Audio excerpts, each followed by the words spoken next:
Irmãos amados, nós vamos abrir a palavra de Deus no texto do Salmo 46, versos 1 a 11. Salmo 46, versos 1 a 11.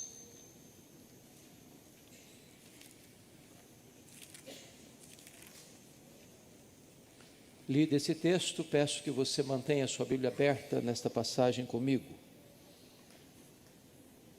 Este é um salmo dos filhos de Coré, e tem como título que foi dado, Deus é o nosso refúgio e fortaleza. Está escrito assim: Deus é o nosso refúgio e fortaleza, socorro bem presente nas tribulações. Portanto, não temeremos, ainda que a terra se transtorne e os montes se abalem no seio dos mares, ainda que as águas tumultuem e espumejem, e na sua fúria os montes se estremeçam.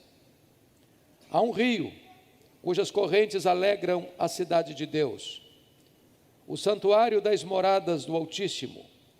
Deus está no meio dela, jamais será abalada. Deus a ajudará desde antemanhã. Bramam nações, reinos se abalam. Ele faz ouvir a sua voz e a terra se dissolve. O Senhor dos exércitos está conosco, Deus de Jacó é o nosso refúgio. Vinde, contemplai as obras do Senhor, que assolações efetuou na terra. Ele põe termo à guerra, até os confins do mundo, quebra o arco e despedaça a lança, queima os carros no fogo.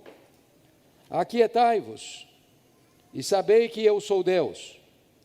Sou exaltado entre as nações, sou exaltado na guerra. O Senhor dos exércitos está conosco.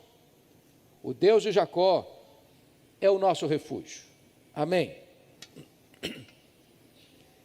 Meus irmãos, eu gostaria então de tratar desse salmo com o título Deus, o refúgio verdadeiro. Esse salmo está claramente dividido, e vocês podem perceber isso. Aliás, uma dicasinha simples, mas talvez alguém ainda não tentou-se para isso. Quando você olha para o texto, você vê que no começo tem a primeira letrinha em negrito, e depois você vem descendo, e no verso 4, novamente começa com a letrinha em negrito, e depois lá no verso 8, começa com a letrinha em negrito. Isso significa que é um parágrafo, que é uma mudança de pensamento. Isso é uma divisão orgânica do texto. E aqui isso foi feito com muita clareza, trazendo três verdades no salmo. Primeiro, versos 1 a 3, a proteção de Deus. Segundo, versos 4 a 7, a presença de Deus. Terceiro, versos 8 a 11, o poder de Deus. Então esse salmo está falando da proteção de Deus, da presença de Deus e do poder de Deus. Foi esse salmo que levou Lutero a escrever a Marselhesa da Reforma. O hino Castelo Forte é o nosso Deus. E você vai perceber também três situações claras na passagem. Nos versos 1 a 3, a natureza em desordem, convulsionada, os grandes fenômenos da natureza. E a reação do salmista é: eu não temerei. Depois você vai perceber, nos versos 4 a 7, Jerusalém sob ataque. E a reação do salmista é: eu não serei abalado.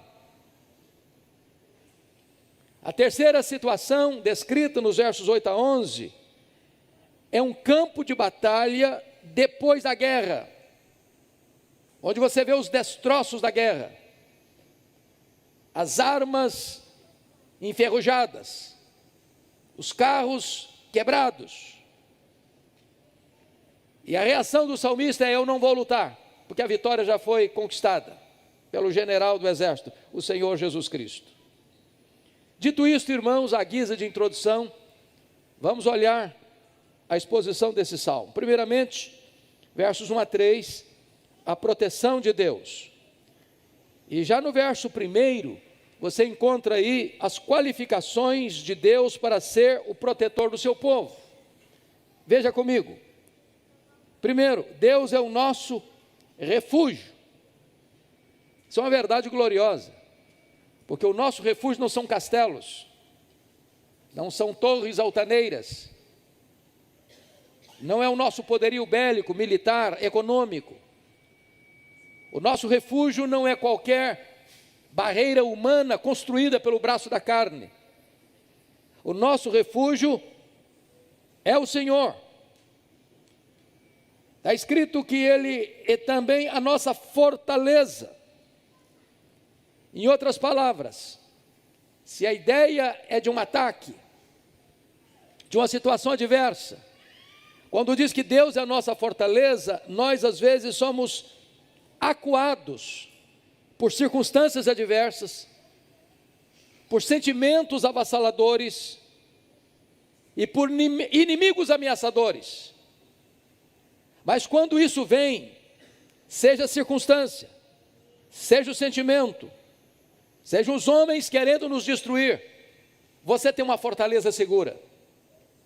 Ali você pode se refugiar nos braços do Eterno e ser protegido. Mas vejam você que ele diz assim: o Senhor é o nosso socorro, bem presente nas tribulações. A ideia de tribulação na Bíblia é de um cerco, é de um aperto, é de um beco sem saída, ou é também de um peso sobre você. É de uma situação adversa que você não vê escape, não vê uma janela, não vê uma porta de escape na hora do perigo.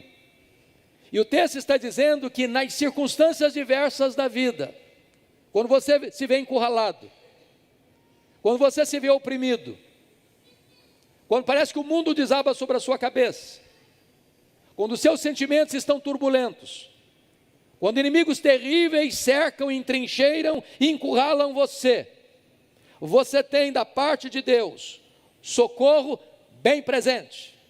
É na hora do aperto que Ele estende sobre você a sua mão protetora. Talvez nós pudéssemos ilustrar isso com 2 Crônicas capítulo 20. Vocês se lembram quando o rei Josafá é encurralado por 3 inimigos confederados, que fortemente armados já estavam próximos de Jerusalém e em Engedi, às margens do Mar Morto, para subir as montanhas e atacar Jerusalém. Josafá entendeu que não tinha prazo para formar um exército, ele não tinha tempo para formular um projeto de proteção da cidade, ele não tinha exército suficiente para enfrentar o inimigo, que em número maior e com armas pesadas estavam ameaçando Jerusalém.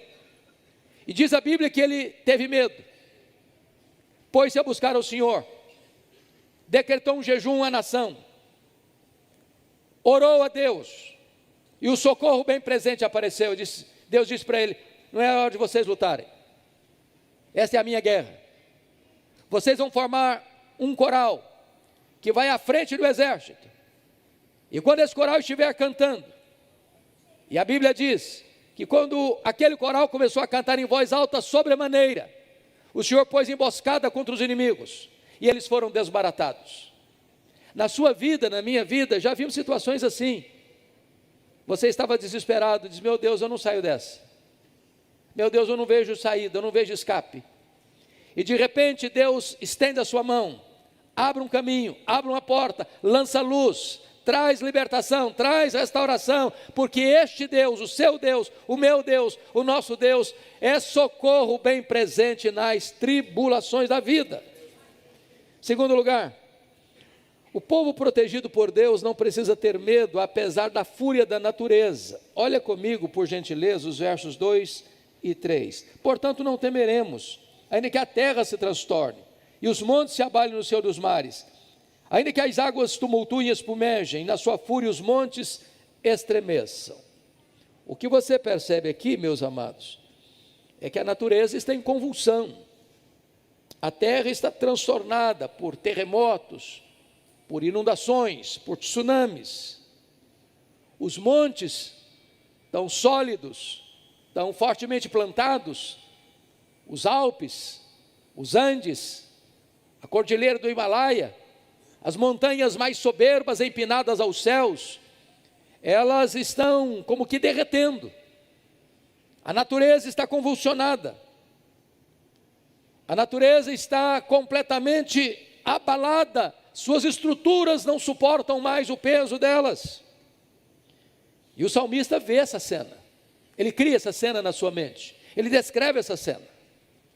E ele diz que ainda que tudo isso aconteça, ele diz: não temeremos. A terra está transtornada. Os montes se derretem no seio dos mares. As águas estão tumultuadas e espumando. Na sua fúria os montes estão tremendo. Mas apesar disso, ele diz: eu não temerei. Sabe por quê? Porque ele põe a sua confiança no Criador e não na criatura. Meus amados irmãos, quantas vezes nós nos sentimos assim completamente vulneráveis, sobretudo quando é a natureza que está se manifestando. Sabe por quê? Nenhuma muralha humana pode cercar, por exemplo, a natureza, o vento. Nenhum cerco humano pode cercar. Nenhuma barreira humana pode cercar o mar quando ele se rebela, quando ele se revolta, quando as ondas se tornam gigantescas, como aconteceu com os tsunamis na Ásia, varrendo cidades, rompendo barreiras, destruindo prédios.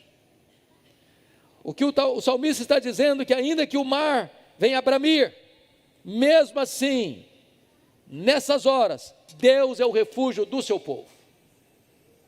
O povo de Deus não tem medo da natureza, da criatura, da criação, porque a sua confiança inabalável está no Criador.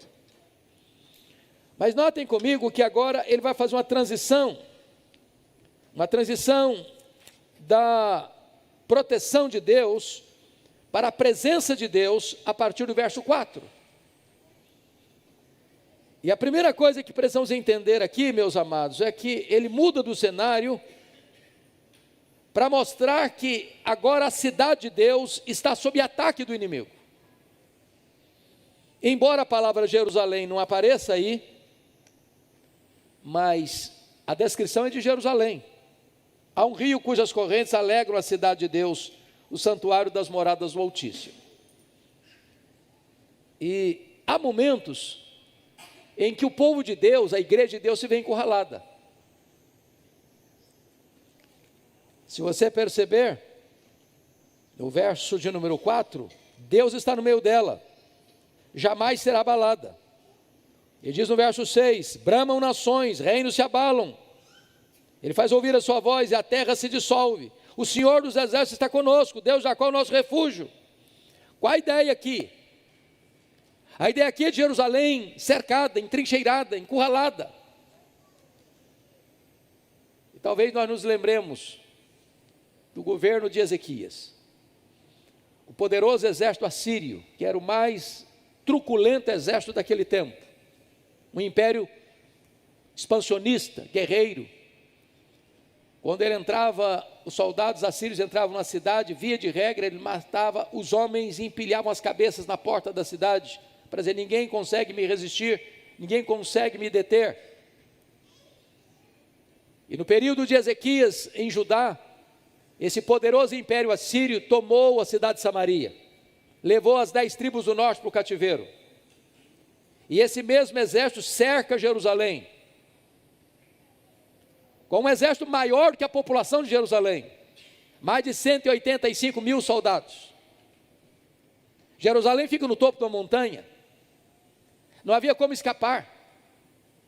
E o recado para o rei Ezequias era afrontoso: renda-se, porque Deus nenhum pode livrar você da minha mão.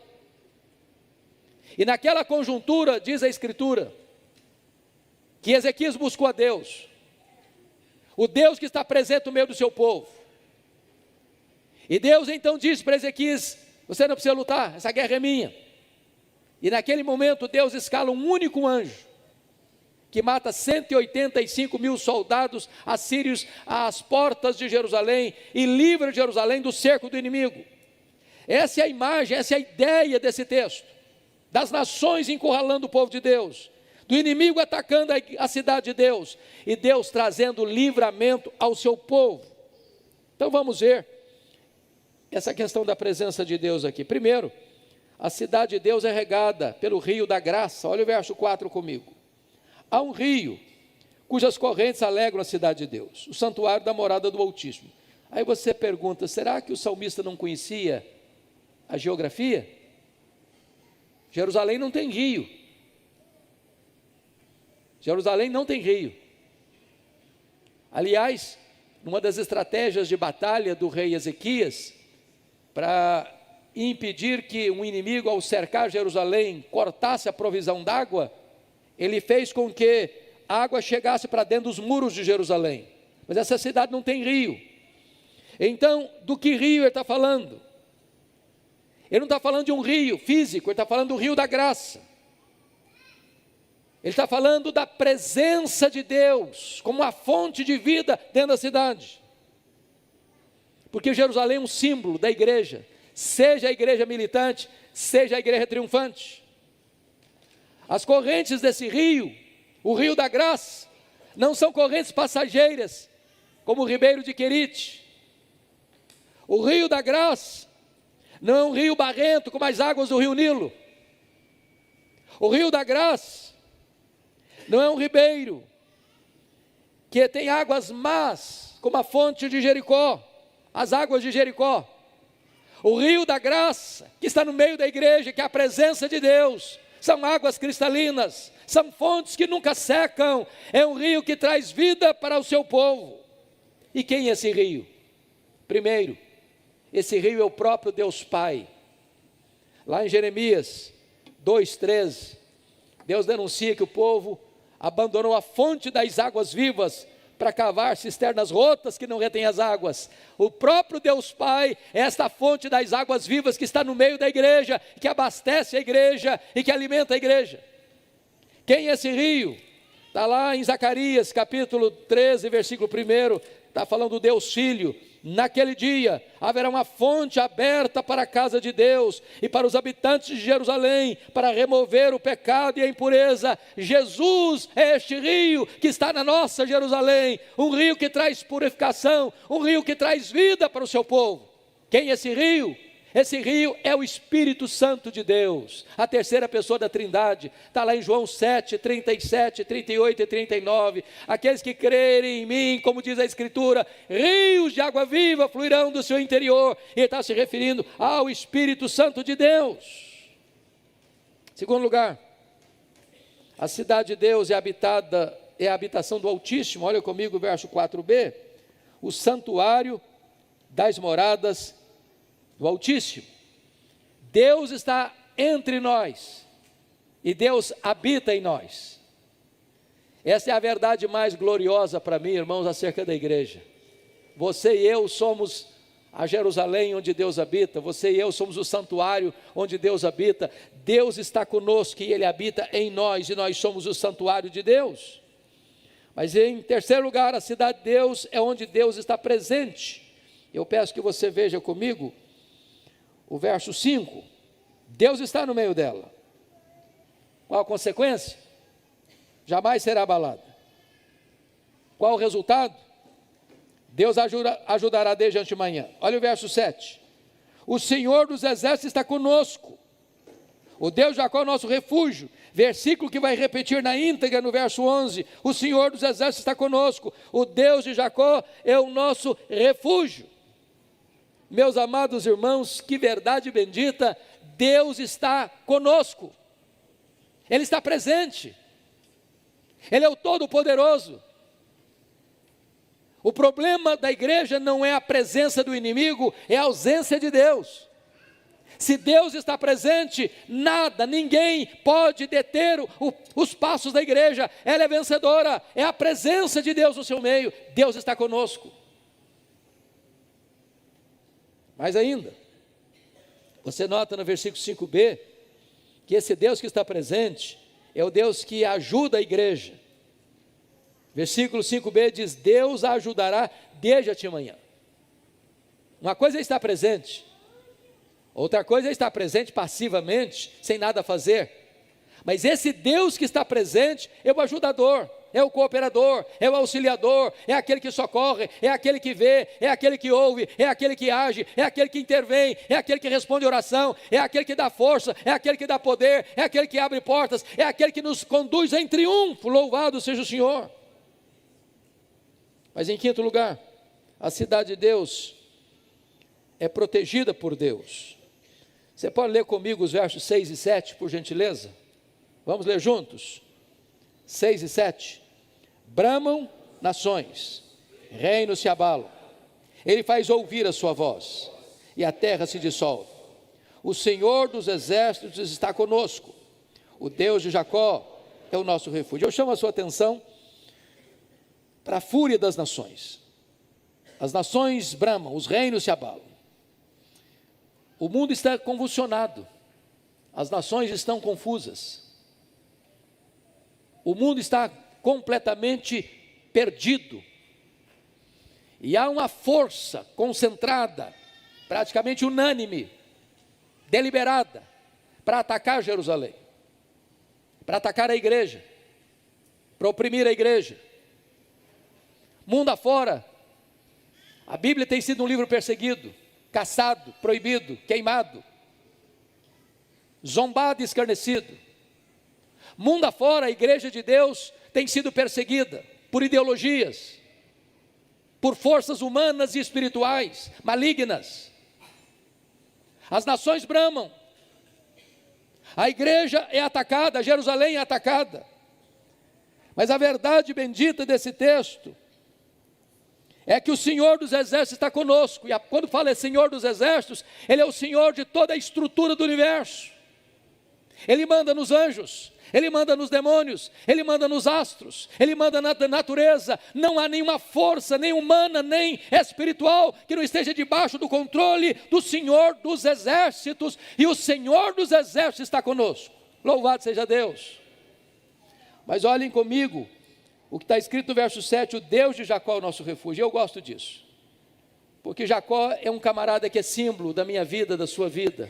Gente fraca, gente contraditória, gente que erra, gente que peca, gente que diz: não, esse aí não dá para amar, não, esse cara é complicado demais, esse cara é fraco demais, esse cara aí erra demais, esse cara aí, a vida dele é uma contradição.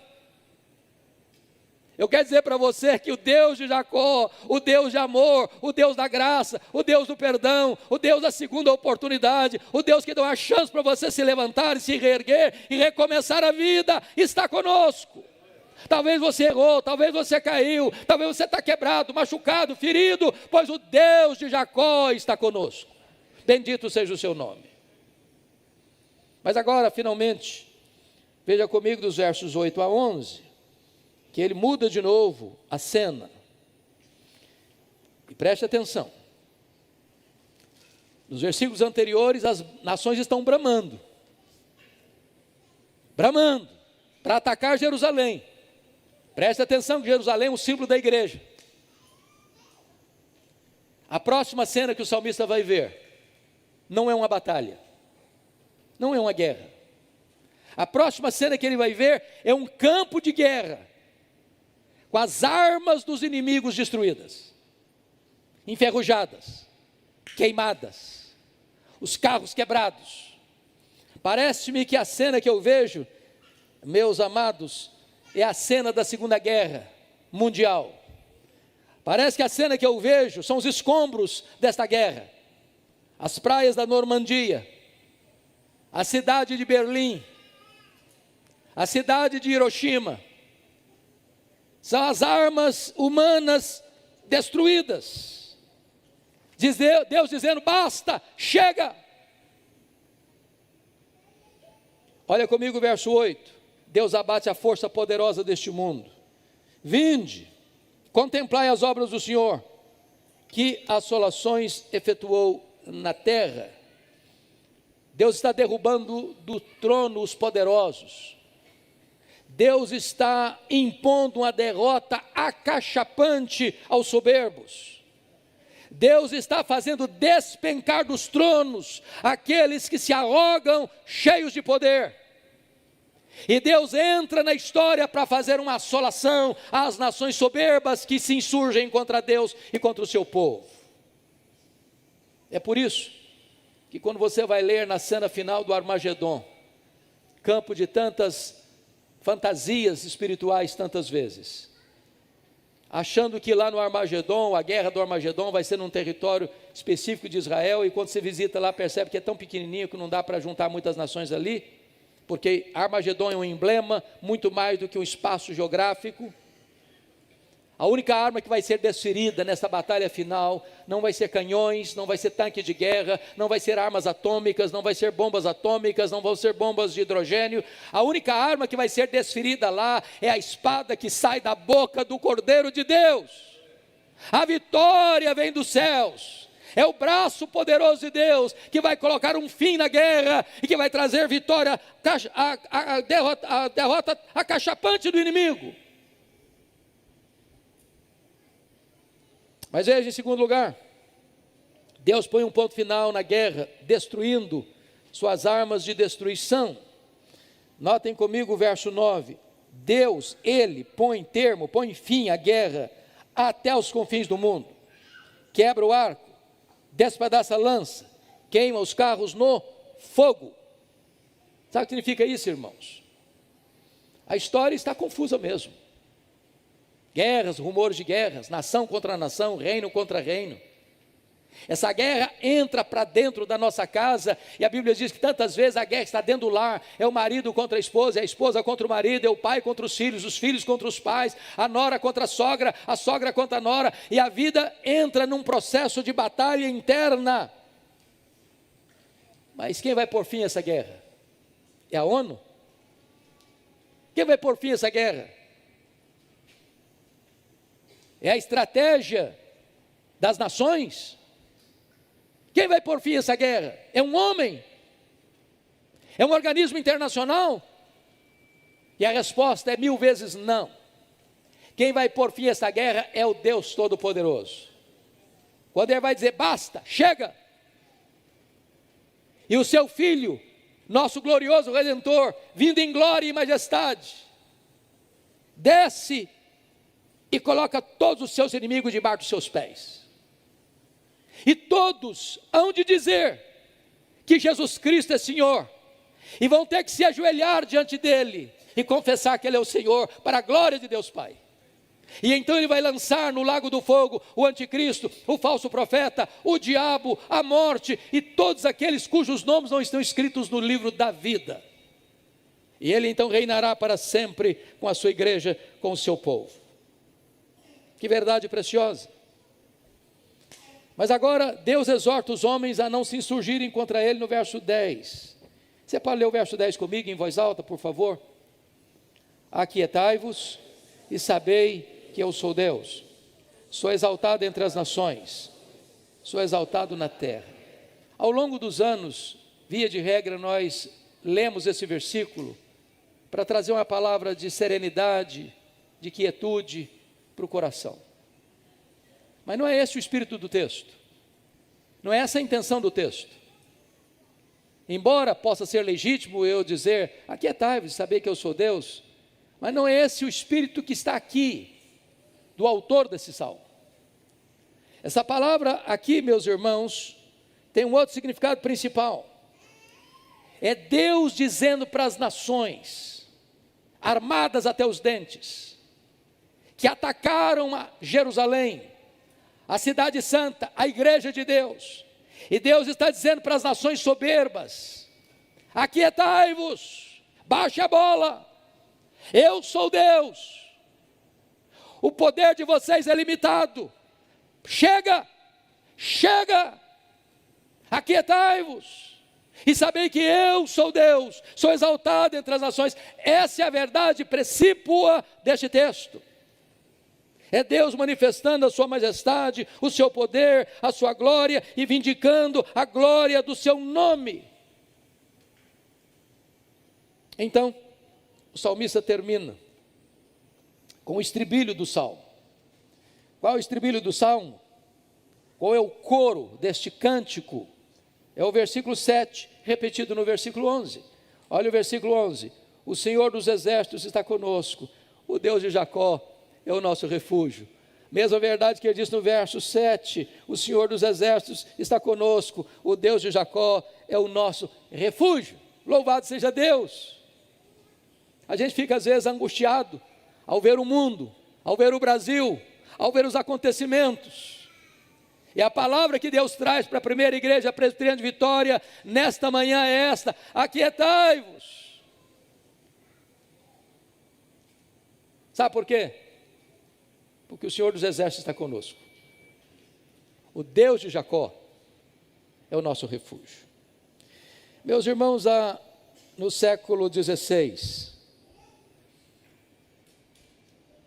o monge agostiniano Martinho Lutero, no dia 31 de outubro de 1517, dá o pontapé inicial da reforma protestante, fixando nas portas da igreja de Wittenberg as 95 teses contra as indulgências.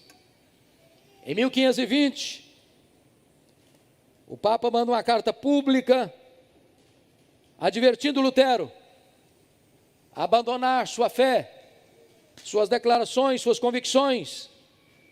E Lutero pega aquela carta papal e a queima em público. Em 1521, convoca-se a Dieta de Worms diante das autoridades políticas e religiosas. O Papa Leão X, diante da posição de Lutero, quando perguntaram para ele na Dieta de Worms: Lutero, você está pronto a negar o que você tem falado? Você está pronto a abrir mão daquilo que você tem ensinado? E ele respondeu: a não ser que vocês me convençam pelas escrituras que eu estou errado, eu não posso me retratar. Porque não é lícito um homem agir contra a sua consciência. Aqui fico, aqui permaneço, que Deus me ajude. E então o Papa Leão X o excomunga. Carlos V, imperador do Santo Sacro Império Romano, emite ordens para a prisão de Lutero, e qualquer pessoa que prendesse Lutero receberia as benesses do Estado. Mas quando ele sai da dieta, ele é capturado por aliados e levam Lutero para a proteção de Frederico III, o único homem que poderia resistir a Carlos V. E ele é levado para o castelo de Wartburg, onde ele passa anos traduzindo a Bíblia para o alemão e dando início então à consolidação da reforma protestante na Alemanha. Ao ler esse salmo, ao meditar nesse salmo, ele compõe o hino Castelo Forte é o nosso Deus, a Marselhesa da Reforma, hino que você e eu cantamos até hoje. E agora eu peço a você para ficar de pé, abrir o seu inário no hino 155, se puder projetar eu fico grato, hino 155. E ele escreve esse salmo com base no salmo, esse hino com base no Salmo 46. E eu peço a você que agora nós vamos ler esse hino de Lutero, com voz clara, altissonante. E depois nós vamos cantar este hino. Mas primeiro vamos ler este hino. Vamos ler juntos? Castelo forte é o nosso Deus, espada e bom escudo, com seu poder defende os seus, em todo transe agudo, com fúria pertinaz, persegue Satanás, com ânimo cruel, muito forte é o Deus fiel, igual não há na terra, a força do homem nada faz, sozinho está perdido, mas nosso Deus socorro traz, em seu Filho escolhido, sabeis quem é Jesus, o que venceu na cruz, Senhor dos altos céus, e sendo o próprio Deus, triunfa na batalha. Se nos quisessem devorar, demônios não contados, não nos iriam derrotar, nem ver-nos assustados. O príncipe do mal, com seu plano infernal, já condenado está, vencido cairá, por uma só palavra. De Deus o verbo ficará, sabemos com certeza, e nada nos assustará, com Cristo por defesa. Se temos de perder família, bens, prazer, se tudo se acabar, e a morte enfim chegar, com Ele reinaremos, aleluia, louvado seja o Senhor.